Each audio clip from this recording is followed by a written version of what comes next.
at bbc.com/real.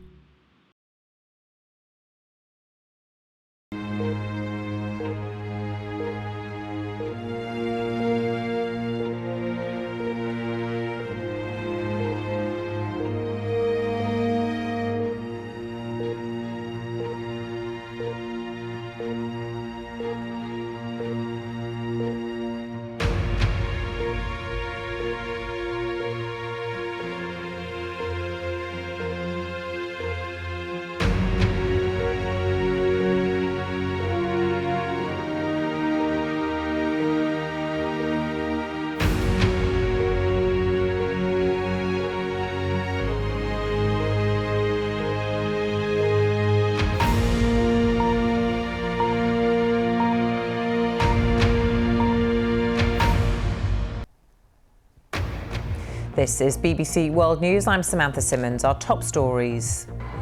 Huge crowds have lined the streets of Cardiff as King Charles visits Wales, the final stop of his tour of the UK's 4 nations.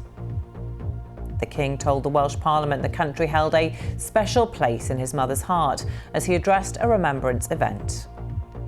The land of Wales could not have been closer to my mother's heart.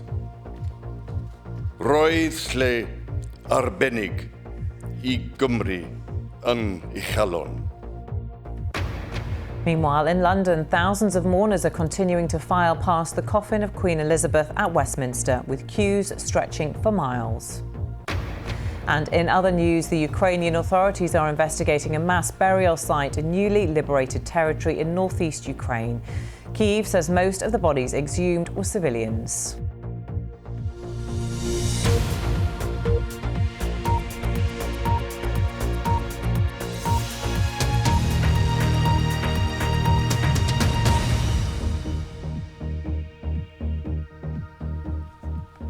Hello and welcome to BBC World News. King Charles has been in Wales to hear messages of condolence for the death of his mother, Queen Elizabeth, as preparations continue for her funeral, which will be held on Monday. He met thousands of well-wishers alongside the Queen Consort Camilla, who had waited hours to greet them.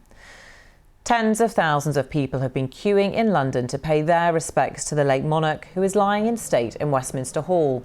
The queue is currently closed to new joiners as it is so long. The wait to make it into the hall to pass the Queen's coffin has taken some people more than 8 hours. In the next few hours, the Queen's children, led by King Charles, will stand a vigil around her coffin. Catty Kay is at Westminster.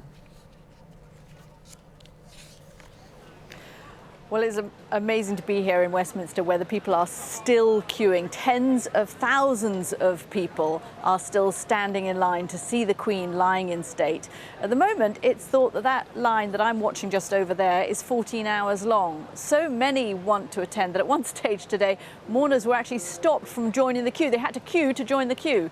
The government said the queue's starting point, that's in Southwark Park, had reached capacity. So the gates were closed, but then amid a little bit of confusion, it has to be said, they were reopened.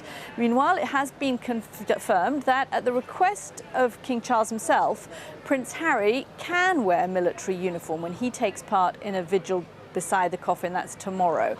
It'll be the first time he's been able to do so since stepping back as a working royal. Our correspondent Paul Adams looks at the day's events so far.